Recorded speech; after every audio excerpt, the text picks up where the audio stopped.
Olá, boa tarde, bom dia, boa noite, tudo bem com vocês? Que é o pastor Eduardo para mais uma aula do nosso Centro de Capacitação da Bíblia.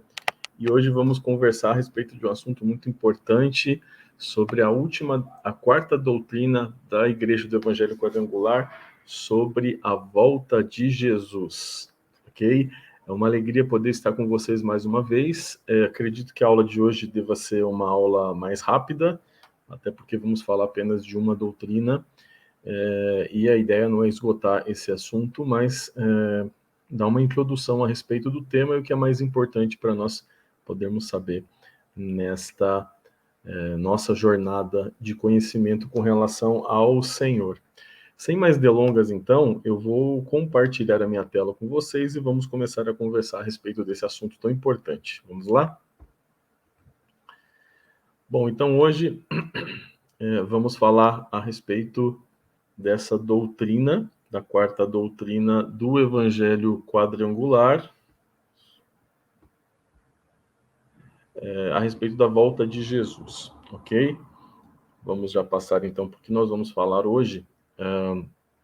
Vamos conversar então sobre a quarta doutrina cardinal, vamos dar uma analisada nos símbolos dessa doutrina, falar um pouco do contexto histórico, da base da nossa declaração de fé sobre essa doutrina, analisar um pouco, analisar os símbolos que envolvem essa doutrina, o porquê, né, de cada um dos símbolos, e de fato o que realmente importa quando a gente pensa na volta de Jesus. Nós vamos ver que existem várias maneiras de se enxergar esse assunto, existem várias formas de se verificar esse tema, e eu quero explicar rapidamente cada um deles, mas focar primeiro na visão adotada pela nossa igreja, e depois disso entender a realidade e o que é importante de fato quando a gente pensa nesse assunto, tá bom? Vamos lá então. Então vamos falar a respeito de Jesus como rei, é o rei que voltará, ok? Essa é a quarta doutrina, falamos já sobre a doutrina da salvação. Na semana passada falamos sobre a doutrina do batismo com o Espírito Santo e a doutrina da cura divina, e hoje falamos sobre a doutrina da volta de Jesus, ok?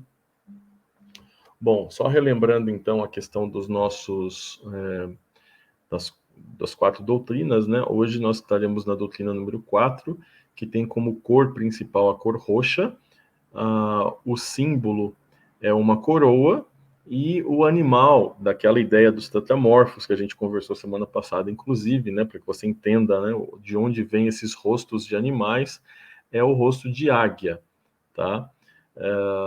E o evangelho é o evangelho de Mateus. Qual é a ideia, né? Apresentar Jesus como o rei dos judeus. Mateus está escrevendo para os judeus, explicando para os judeus que Jesus é o Messias prometido no Antigo Testamento. Então, nesse sentido, a coroa tem todo o sentido para mostrar um Jesus que é um rei, né? Um rei que voltará.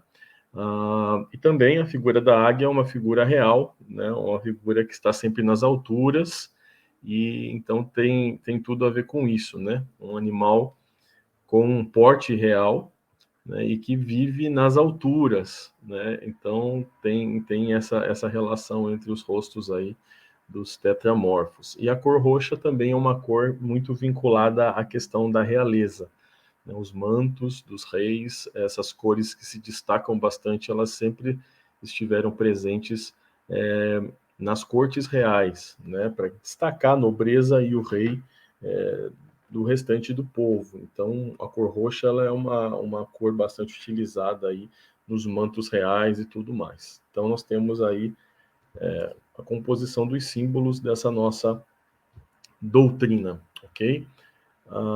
Vamos caminhar então para o próximo slide. Qual que é a base bíblica para esse texto que é utilizado para a gente falar a respeito da doutrina da volta de Jesus? 1 Tessalonicenses capítulo 4, versículo 16 e 17. Vou pedir para você que está aí me assistindo para repetir comigo. Vamos lá? 1, 2, quero ouvir, hein? Não pode ficar quieto, tem que falar agora, porque eu vou saber se você leu ou não. 1, 2, 3, e pois dada a ordem com a voz do arcanjo ressoar da trombeta de Deus, o próprio Senhor descerá do céu, e os mortos em Cristo ressuscitarão primeiro. Depois disso, os que estivermos vivos seremos arrebatados juntamente com eles nas nuvens para o encontro com o Senhor nos ares, e assim estaremos com o Senhor para sempre. Okay? Esse é o texto base para a doutrina da volta de Jesus, e é muito interessante porque não existe consenso com relação a esse ponto. Como vai ser a volta de Jesus? É muito difícil de afirmar, e eu vou explicar por quê. Nós temos esse texto que nos dá algumas diretrizes, mas existe muita divergência entre os teólogos com relação a alguns detalhes com relação à volta de Jesus. Então, já adiantando um pouquinho o que eu vou falar para vocês daqui a pouco, é a questão de o que realmente importa, né? Vamos ver no que todo mundo concorda, no que a maioria dos teólogos concorda, o que não é objeto de divergência entre os teólogos, isso a gente precisa levar para nós. Então não há discussão sobre dois pontos fundamentais, né? Onde existe a divergência são nos detalhes, tá? Então é um pouco sobre isso que eu quero refletir com vocês, né? O que importa é aquilo que ninguém discorda, né? Os outros detalhes, eles são até importantes, mas eles não vão mudar muita coisa se a gente tiver o posicionamento correto com relação a essa doutrina da volta de Jesus. Mas vamos em frente. Bom, o contexto e as visões teológicas. Repetir aqui a questão da base bíblica mais uma vez, não vou ler com vocês de novo, mas só para reforçar a ideia aqui dessa base bíblica, né? Bom, aqui nós temos a cidade de Tessalônica. É uma das maiores cidades da Grécia hoje, então é uma cidade que perdura até os dias de hoje. Ela não é só um apanhado de ruínas, como muitas cidades dessas, né? Hoje, se você pesquisar a respeito da cidade de Salônica, com K no final, você encontra imagens lindíssimas aí da cidade moderna. Ela é a segunda maior cidade da Grécia, só perde para a cidade de Atenas, né? Então, é bem interessante fazer uma pesquisa e ver que essa cidade ela se modernizou e é uma cidade antiquíssima. Alguns estudiosos apontam que ela foi fundada por volta de 315 a.C., durante as viagens de conquista de Alexandre da Macedônia, Alexandre o Grande. Então, nós estamos falando aí de uma cidade com quase 2.400 anos de idade. E a gente acha que as nossas cidades são antigas, né? Nós temos aí 500 e poucos anos de história, nós estamos falando aí de uma cidade moderna que tem nada mais, nada menos do que 2,5 milênios de história para contar para a gente. Vamos lá para o próximo. Bom, essa cidade, Paulo tinha uma grande preocupação com relação à cidade de Tessalônica, né? Estou falando um pouco sobre isso porque o texto base vem da primeira carta de Paulo aos Tessalonicenses. Então, é uma cidade gentia, que a igreja era composta basicamente por cristãos gentios, ou seja, cristãos não judeus. Então, havia uma preocupação muito grande de Paulo, porque ficou pouco tempo nessa cidade. Essa, inclusive, foi uma das primeiras cartas que Paulo escreveu. Ao que tudo indica, ela só perde para Gálatas, que foi a primeira carta escrita pelo apóstolo. Então, essa é uma das primeiras, mostrando a preocupação que ele tinha, de fato, com esse grupo, né, de cristãos.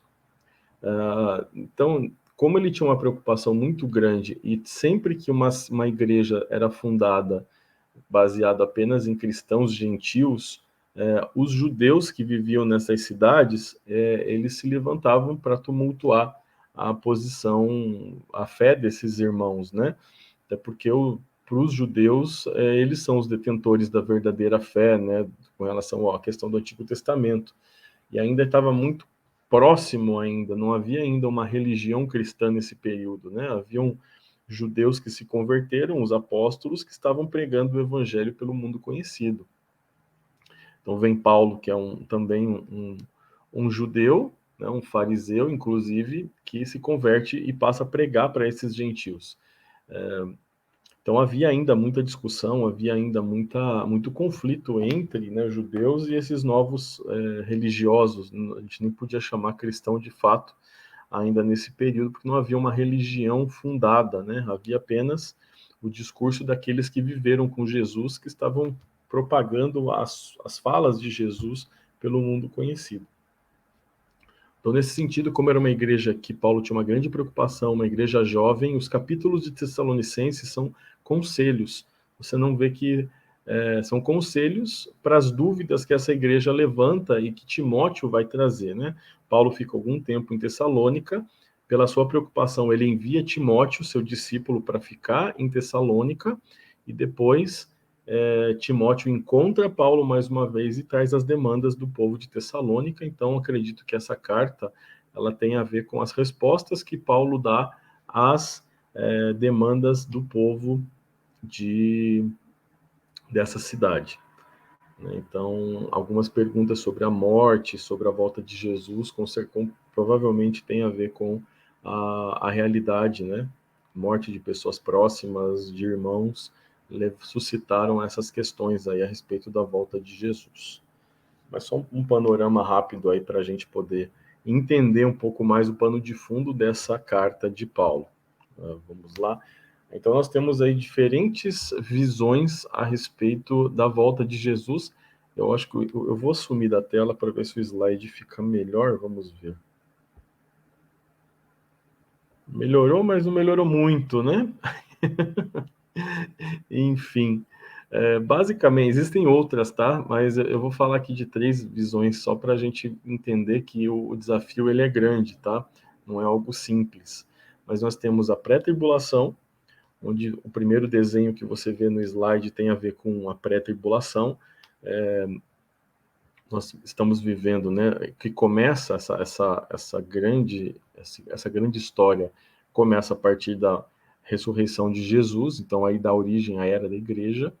Então nós estamos vivendo esse período que vai durar até a volta, o arrebatamento da igreja.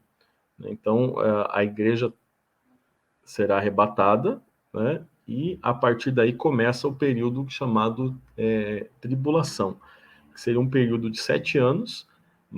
Muitos teólogos atribuem um período literal de tempo, 7 anos, outros um sentido mais figurado, não necessariamente 7 anos como nós conhecemos. Então você teria a metade desse tempo como a tribulação e a segunda metade a grande tribulação, onde aconteceria uma série de catástrofes e um governo do anticristo e tudo mais. Então, o que é importante aqui com a pré-tribulação? Nessa visão, a igreja de Cristo não passa pela tribulação, ela é arrebatada antes. Aqueles que ficarem passariam pela tribulação como uma espécie de repescagem, né, onde você teria uma chance muito mais difícil de aceitar Jesus nesse período, porque não teria o Espírito Santo, a igreja presente na terra para lutar contra as forças espirituais contrárias a Cristo, né? Então você teria um império de terror acontecendo aqui nesses 7 anos, por isso o nome tribulação e grande tribulação, ok? Depois desse período de tribulação, tem a volta de Jesus, onde daria início a uma outra parte que eu nem vou abordar muito aqui, que é a questão do milênio, né? Um governo de Cristo de 1000 anos antes da consumação dos tempos. Então, essa é a primeira visão. A segunda é a midi-tribulação, né? Ou a mesotribulação, que acontece de maneira semelhante, né?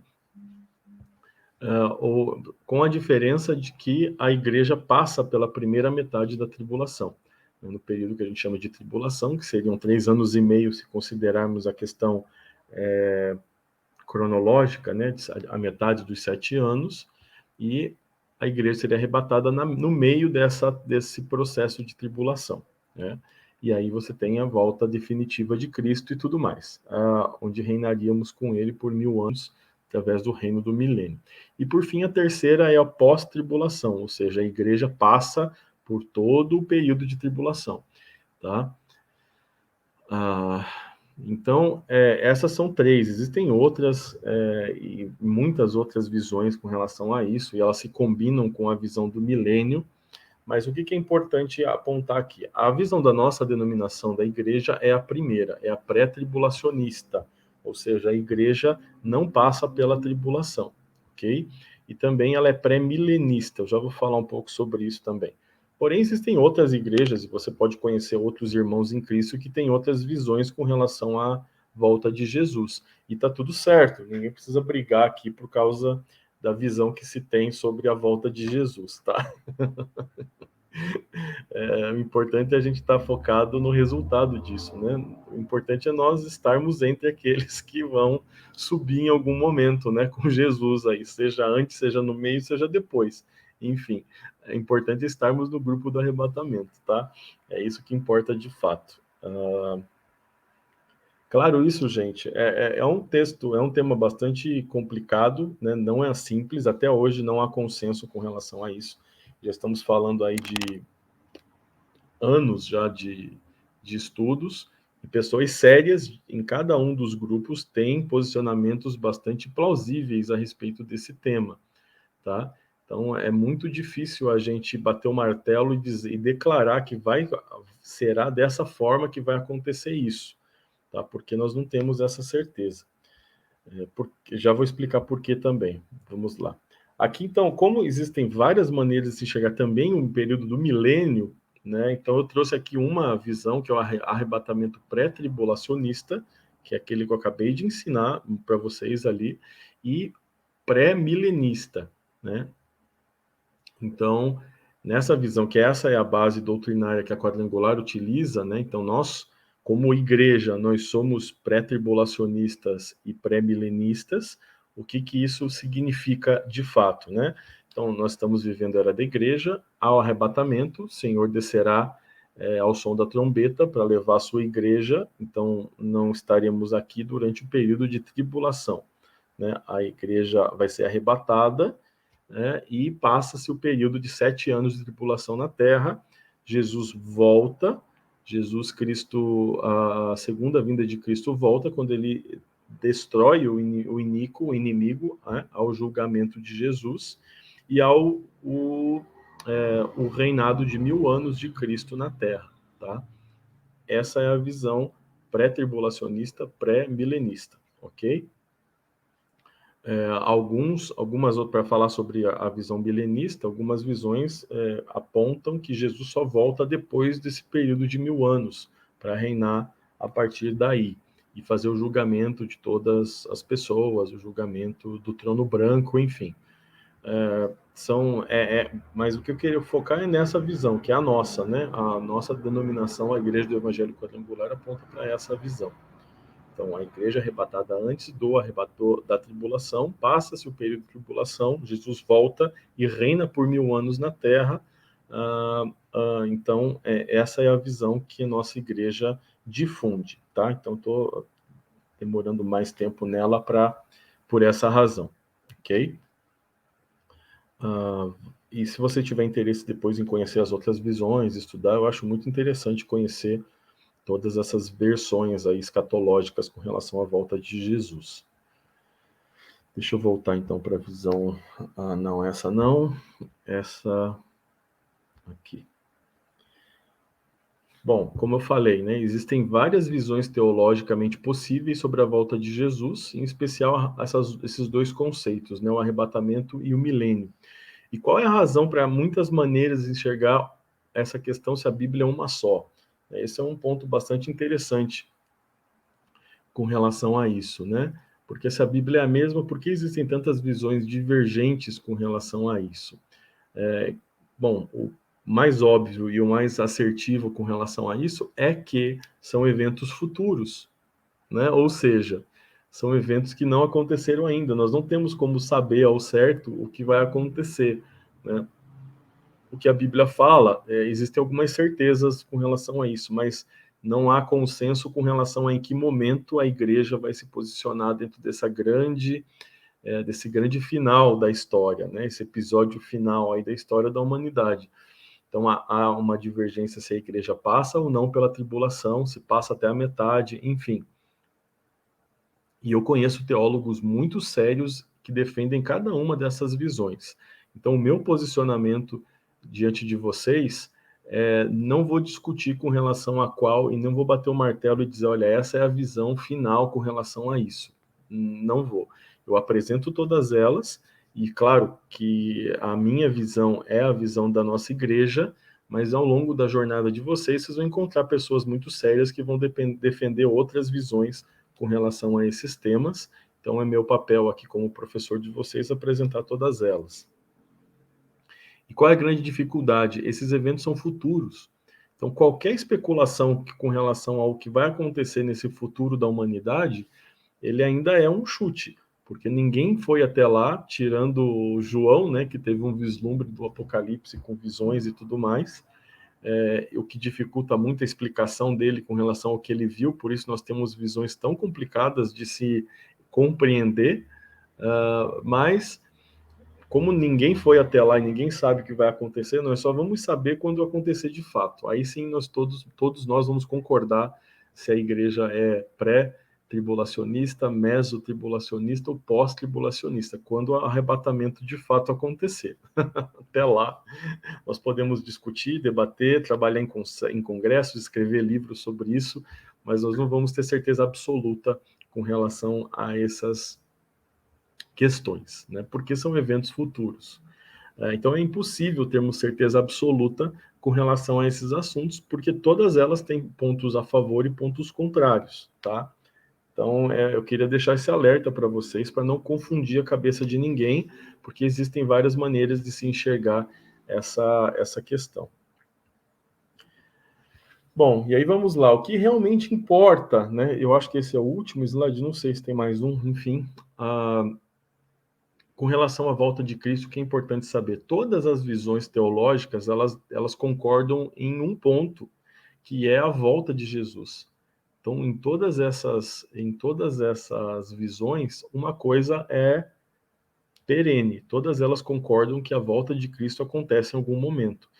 O que a divergência está em quando ele voltará. Se voltará antes da tribulação, no meio da tribulação, depois da tribulação. Então, nesse sentido, eu digo para vocês que nós devemos estar preparados para a volta dele, independente de qual a visão teológica que se adote, independente se é pré, pós, não importa, eu tenho que me preparar para esse evento que vai ocorrer em um momento da história. Até porque ninguém sabe quando isso vai acontecer. Eu vejo muita gente falando a respeito disso, né?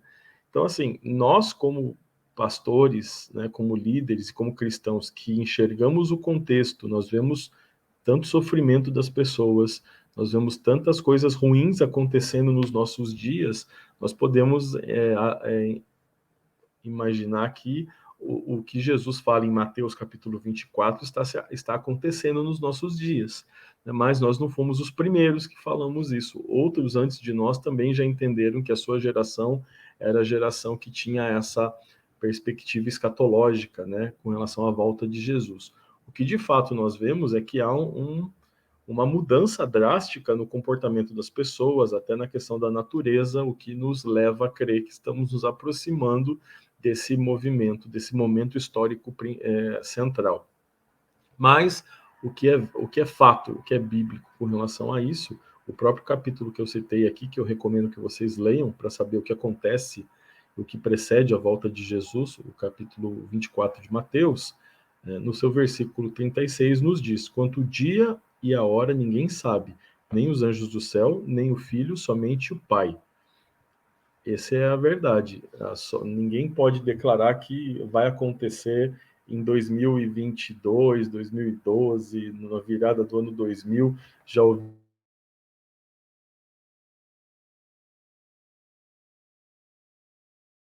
muita gente dizendo que o fim do mundo estava próximo e as coisas se complicam, né? Enfim. Bom, então o nosso papel para finalizar a aula de hoje é viver cada dia como se ele fosse o último, ok? Nós devemos cuidar da nossa alma como se nós fôssemos morrer amanhã e cuidar do nosso corpo como se fôssemos viver por 100 anos. E eu finalizo a aula de hoje com um dado interessante, porque pode ser que eu e você não venhamos a vislumbrar com os nossos olhos esse grande evento cataclísmico histórico da volta definitiva de Jesus à Terra. né? Mas, em todo instante, enquanto essa aula passou, para centenas de pessoas ao redor do mundo, Jesus voltou, porque elas morreram, né? E morrem muitas pessoas por minuto no mundo, né? Até devia ter pego esse dado aí para apresentar para vocês, mas a verdade é que muitas pessoas morrem. A gente está saindo dessa pandemia e só no Brasil mais de 600 mil brasileiros morreram ao longo desse tempo. Alguns até amigos nossos, alguns membros da nossa igreja, e Jesus voltou para eles. Isso é um fato, né? Eles Jesus não voltou nesse evento global, digamos assim, mas individualmente, para todas as pessoas que morrem, Jesus volta. Então, por isso eu digo, né, o que realmente importa é que eu e você devamos viver como se hoje fosse o nosso último dia na Terra, para estarmos preparados para esse encontro magnífico com o Rei. E também não devemos ter medo da morte ou medo disso, porque na verdade, quando nós morremos, nós estamos de fato voltando para casa, o lugar da nossa habitação eterna. Aqui na Terra somos apenas peregrinos, né, vivendo um dia após o outro, mas o nosso destino é o céu. Então nós devemos nos preparar. Aquilo que fazemos na Terra tem um impacto na eternidade. Então escolha bem aquilo que você faz, tenha uma vida digna, procure servir ao Senhor, procure estar sempre junto, né, com aqueles que estão com você, viva, né, tenha uma vida abençoada na Terra e quando esse momento chegar para nós, né, vai chegar, essa é outra certeza da vida, né, todos nós partiremos um dia, alguns um pouco antes, outros um pouco depois, mas a certeza é de que se você tem Jesus no seu coração, se essa é a sua fé, você terá essa realidade junto com você. Ok? Então eu quero agradecer a você pelo tempo, né, dedicado para nós ao longo desse ano de 2021 aqui na CCP. Acredito que com essa aula estamos encerrando os nossos conteúdos desse ano e poderemos juntos caminhar com expectativa no que Deus vai fazer em 2022, tá bom? Em nome de todo o corpo acadêmico aqui do Centro de Capacitação da Bíblia, desejo para vocês aí um feliz 2021, né, final de ano, e um excelente início de 2022. Tem expectativas com o que Deus vai fazer no próximo ano, ok? E assim a gente encerra as nossas aulas de 2021 e eu espero vocês aí em 2022 para nossa turma de segundo ano já de vocês, com vocês, ok? Grande abraço, gente. Deus abençoe.